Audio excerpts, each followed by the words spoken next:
Welcome, Whovians, to my channel. Today I am going to be reviewing the Peter Davison era of Doctor Who with my top 10 Peter Davison stories. Also, to start off with, I will mention the last season of Tom Baker's time as the Doctor, because I didn't include any of the stories in my ranking video from before. And today I'm not going to be showing you any DVD cases. I got the idea from Marie Claire's World, the channel Marie Claire's World. And Marie Claire, very nice young woman and a great reviewer of Doctor Who, never shows these DVD cases off. And I thought, why should I? I seem to spend more time rooting about for copies of Doctor Who adventures than actually doing the shows or the videos. So, first of all, I'd like to say that Tom Baker, a couple of stories from his last season, Full Circle and Keeper of Traken, both very good. Thing is, with the new era of Doctor Who, from when John Nathan Turner and his team took over the programme, the show completely changed. There's a huge shift. It has to do with story, and there were all sorts of technical changes as well. Reduced numbers of cameras, which I didn't think was very good for the drama, but I think they increased the number of cameras again as the time went on. But Tom Baker certainly suffered from the changes, and to me, the entire time from Tom Baker's last season to Sylvester McCoy's last season concerns Doctor Who in a parallel universe, and I'll come to reasons for that later. I've already mentioned them before.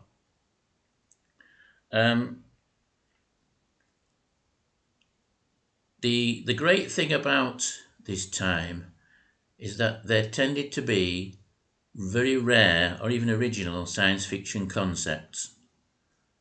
Full Circle, for example, has to do with this planet which was totally alien, something totally unexpected, in which evolution goes on, transformations of creatures goes on at an alarming rate, and Adric, of course, is introduced in this story. It's very difficult to enjoy Adric as a companion unless you've seen Full Circle, because it's not mentioned much afterwards, but he was a bit of a bad boy, really. He was a thief, maybe in a desperate situation, yes, but he was a bit capricious, a bit cheeky, very clever. And so when he's out of sync with the other actors, for example, Tom Baker seemed to be very out of sync with, you can put it down to this personality trait. He was a bit difficult with Peter Davison as well. Now, Keeper of Traken. Again, we have the Keeper and the biosphere, the bioelectronics element, and the Master coming as disguised as this Melkor creature, which is his TARDIS, but he can walk along. And he intends to usurp the power of the Keeper and steal his powers, which he does for a while. He's the Crispy Master, which you also found in The Deadly Assassin a couple of years earlier. And of course, eventually the Keeper, which he was this kind of all-powerful figure, fetches the Doctor, but the other people on the planet Traken, which is part of the Traken Union, a system of planets, was kind of balanced by all sorts of wonderful, weird, wonderful forces. The other people there don't believe that the Keeper's sent for him. And Melker insinuates himself, or the Master, turns out, insinuates himself into Trigon society, and one of his lackeys ends up getting killed. And then he does this thing at the end where he's been defeated, but he steals one of the consul's bodies, played by Anthony Ainley, who became the next Master. But anyway, so they're the two good stories. Perhaps they're number 11 and 12 in my top 10 Tom Baker list. Now, Peter Davison. I've not included the 5 Doctors in my ranking because for me, the 5 Doctors is a multi-doctor story that stands on its own, but it's worth watching, so rush, buy it, or stream it, and enjoy it. So I've not included that. The worst one is, of course, the Warriors of the Deep. That doesn't get in my top 10. Some of the others don't as well, but that definitely doesn't, because the Silurians and the Sea Devils in it are pretty crappy, I think. And the Mirka, the sea monster, is even crappier. It looks like a pantomime horse. It may as well be a pantomime horse with 2 guys inside it running around.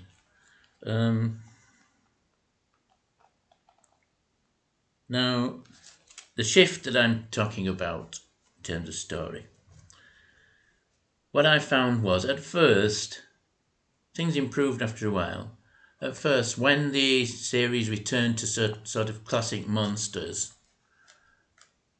it didn't do very well. It became almost a parody of themselves, especially the Cybermen in Earthshock. And Earthshock is a wonderful serial, and it has the death of Adric, who sacrifices himself to save the Earth and his companions. But the Cybermen are obviously guys in Cyberman suits. They're not the emotionless, logical Cybermen of previous classic Who. I swear at one point, these 2 cyber guards are being watched by some of the characters, including Tegan, and from behind something. And I swear they're having a chat with animated arm gestures, and one imagines that they would light a cigarette up any minute or make a cup of tea or something. And the cyber leader's far too emotional. The logic machine's good that Adric has to deal with. Now, the resurrection of the Daleks as well. I find that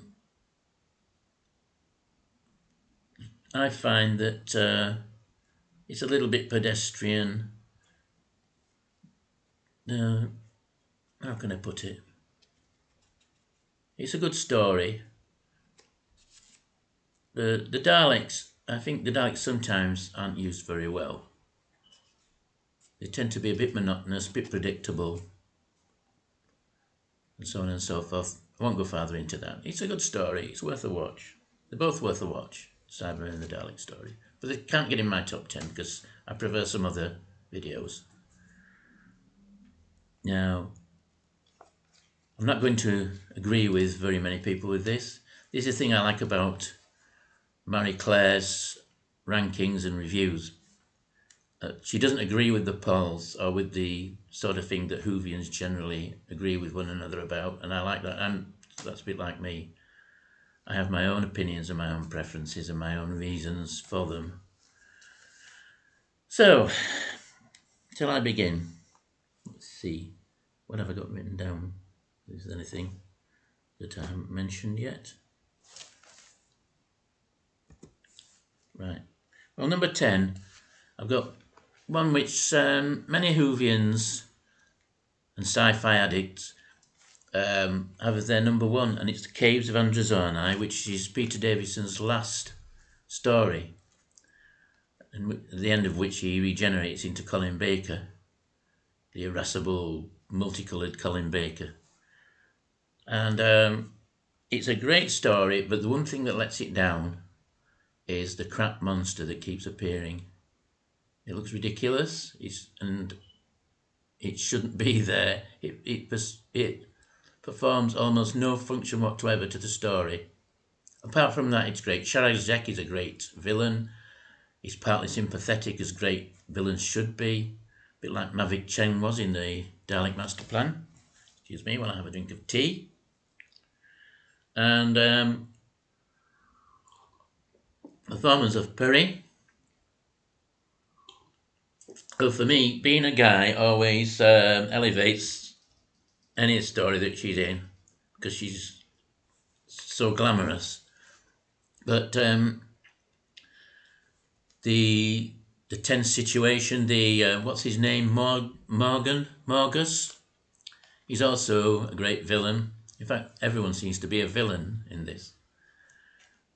I like the androids and the dark violence that there is in it. It's not stark or gratuitous violence. It is theatrical violence. But the acting's great, and as I said, it's a good story. Caves of Andrazoni. And number 9, I've got Frontios, in which there's this great thing in which the TARDIS is split into pieces. It's pulled down to this planet, Frontios, and bits of it can be found all over underground tunnels. And I think the main storyline is to find out what it is that pulled the TARDIS down. Excuse me. There's a human colony there, which isn't doing very well, and there are these tractator creatures. It's they that have this gravity power, gravity pulling power, and there's this interesting idea that they've sort of pieced together a useful creature from a human corpse. There's a captain, and he's disappeared at some point. People keep disappearing. The tractators are pulling them down into the tunnels, and he's maintained by all these weird technological things that are sticking into him. And it harkens back to a C.S. Lewis novel called That Hideous Strength, in which the Institute of Technology has a controller or a governor who is essentially the head of a guillotine criminal kept alive by technology in a similar way. It reminds me of that. Now, C.S. Lewis, of course, was against the advance of technology. He saw it as being a threat to the culture of the British Isles, the magic of culture and literature, and kind of freedom, if you like, personal freedom of thought, and so on and so forth. But anyway, back to the ranking list. These are all 10 out of 10 for me, although there are flaws. By the way, the tractators want the TARDIS, and the Doctor tricks them, and eventually they escape and leave the colony free, I think. Do they? Do they leave the colony free? I think they do. They pull the TARDIS back together, and off they go again. Turlough's great in this. Mark Strickson playing Turlough. He knows about the tractators. This mysterious Turlough, he's an alien from another planet, which he returns to in the Planet of Fire, which is higher up on this list. The next one is Enlightenment. Now, I just couldn't resist having this in my list, because the sight of those ships floating through space Of course, the joke being they're spaceship. But the whole story of these Enlightenment people, what are they called? Guardians? Not guardians. They're another race of super beings who feed off. They're like parasites. They feed off humanity's thoughts, I think. There are all sorts of interesting sci-fi gestalt ideas, which harkens back to Arthur C. Clarke. But it's different. The thing with this era of Doctor Who is you get different sci-fi concepts. You get rare ones, things that I've never heard of before, and these creatures are no exception. And at the end, there's a slight letdown with the Black and White Guardian with their chessboard, but because they're both old now, they played the Black and White Guardian years before in Tom Baker's season, the Key to Time arc season. I think it was season 17. They're a bit fuddy-duddy-ish. Enlightenment is the third part of the Black Guardian trilogy, which follows the story of Turlough, who of course joins the TARDIS crew, but he's been enlisted by the Black Guardian to kill the Doctor, which he fails to do, and partly through his own efforts, his own conscience. But anyway, that's Enlightenment. There's some great devices in it, like a weapon that can just blot out one of the ships. They're on a race. To win Enlightenment, they have to win this race and get to this kind of floating city. Another great special effect, great design. Now, the next one is Terminus, which is the second part of the Black Guardian trilogy, and sees Nyssa of Traken leaving the TARDIS crew. Now, the great thing about the Peter Davison era, which was lacking in the last season of Tom Baker's era, is that he established a really good TARDIS crew with distinct personalities and characters. Tegan, Nyssa, Adric, then Turlough as well, and they're just the acting and the interplay between them all is often really good. Like the original TARDIS crew of the very first few seasons of Doctor Who,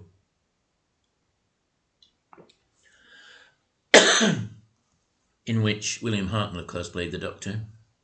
He had a great team as well. Now, Terminus, great special effects. If there's a flaw in it, it's the naff monster, the Garm. But the Garm is, although he's depicted a little bit show businessy way, in a big fluffy, looks more like a cuddly toy than a fearsome bringer of death. Of course, it's a giant dog from Norse myth that I think he guards the gates of hell or something like that. It's a fearsome creature. This one looks more like a teddy bear you could hug. But the story saves it, and even though he looks like that, the character does his job. And Terminus, of course, is a place where people with disease are being carried, but something happens and the spaceship's being dragged towards the beginning of time and the Big Bang,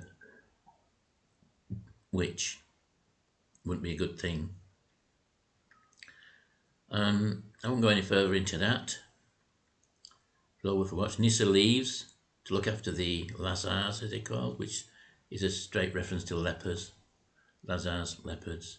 Also to Lazarus, the person who was risen from the dead in the Bible. some point. He's called out of the tomb. Come forth, Lazarus. Right, so packed with mythic and biblical references or allusions. Terminus is my number 7. Now, number 6 is something that often gets knocked and derogated and kicked out of the list by many reviewers and rankers, and it's Timeflight.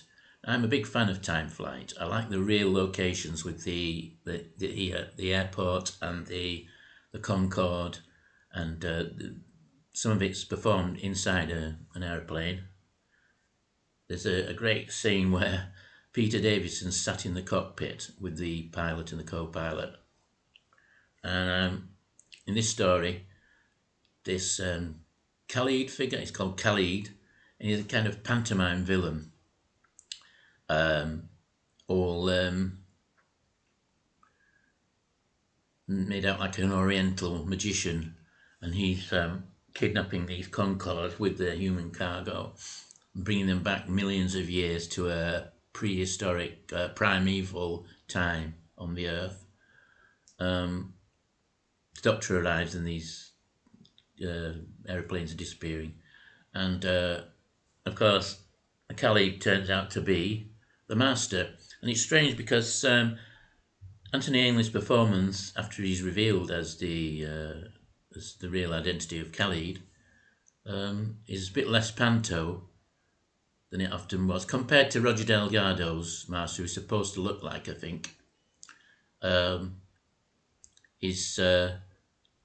His performance can be a little bit panto, you know, the laughter and the inflections in his voice and so on. But in this, he's a bit more straight. And if there's anything that lets it down, this is there are a lot of people, and they're kind of hypnotized from the Concords, and the Master's using them to try and break through this wall. He's trying to get at the Seraphim, and the Seraphim are wonderful. When the Doctor meets the Seraphim and the Professor from one of the airplanes meet the Seraphim, they're this wonderful remnant of an entire race, and the Master wants to absorb their knowledge, the knowledge of the universe, and the Professor gets to, at the cost of his sentient life, he's still alive because he appears then as a ghost to help out certain characters during the story. But he gets to, he's a scientist, he gets to become one with the Seraphim and obtain the knowledge of the universe. So what else can I say about that? I love the special effects. I love the blobby things that people criticise. There are blobby things that form round people. They're manipulated by the Master from the atmosphere, and they immobilise them, and I think they even transport them into like a little citadel that he's got around where there's these Seraphim of, I don't know whether they've crashed or landed there or something, but there's a race bank of some sort in it, and these couple of Seraphim appear, and there's all sorts of great storylines within that, and the Master is defeated. But what I was saying was that these people who are trying to break through this wall, metal wall, from the looks of it, are obviously not really doing anything. They're supposed to be using chisels and so on, but they're not making any impression whatsoever, and they look as though they're not doing anything. That's the only flaw I can find in it. They look a bit silly. Right. So Timeflight, one of my favourites. Number 5 is Mawdryn Undead. Now this is a very interesting one because this is where the script continuity with the classic Who universe before the reboot at the beginning of Tom Baker's season conflict with this universe in which these stories are set. And there may be a practical reason for this, in that I've seen an interview with Barry Letts, a long-time producer from before, who he recounts his stories of how he was supposed to meet with John Nathan Turner to discuss script continuity and obviously give him some advice. And when he got there, John Nathan Turner had absconded on holiday with his partner, and so the meeting never took place. But I don't know. It's not for me to say. But as I say, I regard these stories as, especially the change in looks and the story shift, the story policy shift, and generally content changes. I regard this as a parallel universe Doctor Who era. Now, the script, the idea in Mawdryn Undead is that the Brigadier, who appears again, two iterations of the Brigadier, one of them from 1977, and the story is that he's retired from UNIT in 1977 and become a school teacher. Now, it's clear from the UNIT stories earlier on with John Pertwee and also the Patrick Stoughton story, The Invasion.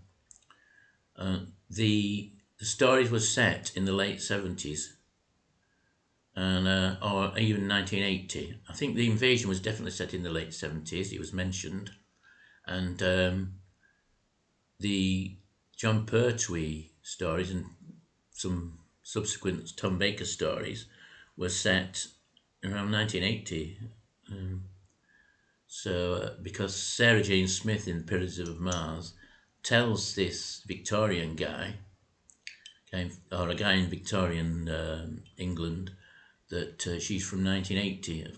Because he's incredulous. He's not entirely incredulous, because he is very broad-minded and a scientist. Now, if the Brigadier had retired in 1977, who was it that was in the stories with Sarah Jane Smith from the Time Warrior onwards? It's a bit perplexing. A lot of people are perplexed by it. Me, I just write it off as I said, such a change in this era of Doctor Who that I regard it as a parallel universe. There's an inference, something's mentioned by Peter Davison. During this story, Mawdryn Undead, to the effect that there's been unexpected or unpredictable effects by the time warp ellipse, which could account for the anomalies of the Brigadier's existence in certain times. But I think it's too much of an inference, and it's only a mention. It's not specific. Right. Mawdryn Undead, this creature who are these people who are seeking to eventually to steal the Doctor's regenerative powers. I'm not sure whether they die at the end, because it's not right for them to keep regenerating. But they're asleep on a ship that's orbiting the Earth, and it moves far away from the Earth and comes back at regular intervals. And the TARDIS crew are concerned with different time zones of Mawdryn Undead. But the other great plot of this is that Turlough is introduced, and straight away he's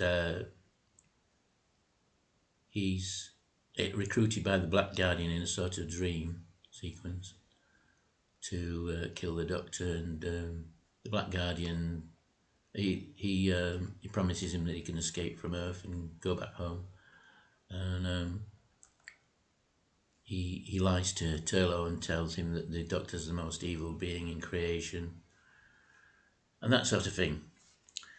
Right, so there we have a couple of storylines in that and some interesting anomalies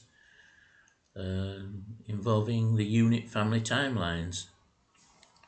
Right, so the next one is number 4 is To Doomsday, which was the first one that was filmed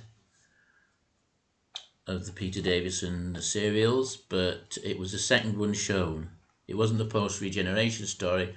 They filmed this one first, which is a great thing with the TARDIS crew and the different relationships. They land on a ship that which is run by this Monarch character played by Stratford Johns, who was a very famous actor. And he played this giant frog, essentially, but a super intelligent frog. And with his associates, and he'd been kidnapping people from different parts of Earth history going back thousands of years. Some of them are being replaced by androids, and there are all sorts of plot twists, and there's a wonderful floating orb that watches everything. And how does the Doctor deal with it? He throws something at it or something, does something to bring it down. And near the end, the Monarch shrinks down to an ordinary frog. But there's some great scenes with different people from different cultures doing dances, like a Chinese dance, one of those dragon dances, and other people, I think they're Aborigines, doing a tribal dance. And the relationship with Adric's good. Of course, he puts his foot in it a few times with the Monarch. But the great thing about this is the characters, I think. And I've got it as number 3. No, number 4, sorry. Number 4. And number 3, I've got Castrovalva, which is a post-regeneration story in which Nyssa, Tegan and Adric Nyssa and Tegan take the Doctor's body to Castrovalva. Some hope of regenerating him or something. But they also have the great concept in the TARDIS of the Zero Room, in which great visual thing in which you can sort of float on air and just lay there floating on air. And the Master's in it again. But the great sci-fi thing is how can I describe it? Castrovalva's reality that's been corrupted, and the Master's somehow involved in this. I think he's the one that's making it decay. Reality's decaying, and there's this great thing where wherever you go, if you set off from anywhere in Castrovalva and go in a certain direction, you end up in the middle again. If that makes sense. It's very interesting. But Peter Davison goes that way to try and find an entrance or something, and when he gets that far, he's back in the middle again. And the Master captures Abdric earlier on. That's why I said that Nyssa and Tegan took his body to Castrovalva in it looks like a coffin. And he attempts to use Adric, of course. He uses him in some way. There's some kind of really weird science that the Master's practicing, which is one of the wonderful things about the Master, of course, to this present day, even the most recent serials with Jodie Whittaker. So, Castrovalva is my number 3. Now, my number 4 is Planet of Fire. And this is a wonderful story. Turlo resolves all his problems that he's been having before, since the Black Guardian kind of corrupted him or tried to corrupt him, and he becomes the hero of the piece. The Master's in it again, and Purry is introduced. Janet Fielding's character Tegan has gone, and of course Nissa had gone a while back, and the sight of Purry swimming along his almost made me put it at number one, but anyway, I'm a naughty old man. But what can I say about Plenty of Fire? Turtle's reunited with his people. The Master tries to involve the Doctor in some nefarious scheme to do with his volcano, and I won't go on about it too much. I've not seen it that many times. I've seen it 2 or 3 times. I must watch it again. But my number one, I've got 2 stories that are related to one another. I had to put them both together, as you can watch them back to back. And it's Kinder and Snakedance. The wonderful surreal Kinder is quite groundbreaking in its format, and has to do with the journey of Tegan. Both serials have to do with the journey of Tegan through this kind of psychic adventure that she's on, involving the Mara, which is a snake. It's a snake from the depths from another dimension, I think, from the depths of the subconscious, I suppose. Equating, of course, with the snake in the garden in the Bible, the biblical snake, the tempter. And Kinder, the snake is trying to bring about chaos and destruction, and Snakedance is much more dramatic and more real. But the interesting thing is Janet Fielding's character, her experiences have been influenced by this Mara. I don't think it's any coincidence that she's the Earth woman that's influenced by the Mara, and the snake is very much a symbol of evil on Earth, and may not be on some planets, I don't know. But I won't go into that so much, but the Mara's destroyed at the end of Snakedance.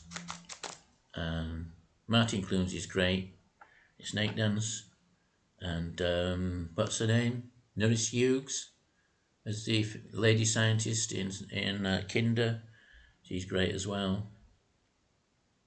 But the surreal scenes in that are really provocative, quite original. And similarly in Snakedance, the emergence of the snake, which looks a little bit naff again, like the Garm, I suppose, but it does its job. Right, so there we have it. We have number 1, Kinder and Snakedance. 2, Planet of Fire. 3, Castrovalva. 4, To Doomsday. 5, Mawdryn Undead. 6, Timeflight. 7, Terminus. 8, Enlightenment. 9, Frontios. And 10, The Caves of Andrazoni. Right, so I suppose the next video is going to be about Colin Baker, but I'm going to combine his with Sylvester McCoy's, because Colin Baker did very few stories compared to the other Doctors, and Sylvester McCoy didn't do a great deal either. The show was waning, I think, during those times. Is it any wonder it was cancelled? Sadly. But so this is show in green of Music Arts Ranking, saying bye-bye, God bless, good night, and see you at the next video to explore this wonderful world of Doctor Who.